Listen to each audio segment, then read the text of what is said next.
ایک صاحب نے سوال کیا کہ گانا سننے میں کیا آداب ہے؟ جواب اس کا یہ ہے کہ حدیث پاک میں اللہ کے نبی علیہ الصلاۃ والسلام نے ارشاد فرمایا، الغناء ينبت النفاق کما ينبت الماء الزرع، کہ گانا سننے سے انسان کے اندر منافقت پیدا ہوتی ہے، اس طرح جس طرح پانی سے کھیتی اگتی ہے۔ اور گانا سننا یہ بے حیائی کے سبب ہے۔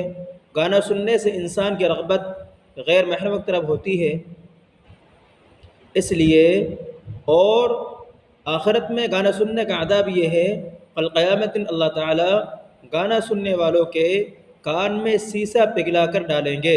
یہ بہت سخت عذاب ہوگا، اس لیے ہم تمام کو گانا سننے سے بچنا چاہیے، اور گانا سننے سے انسان کی عبادت کی لذت ختم ہوتی ہے، اللہ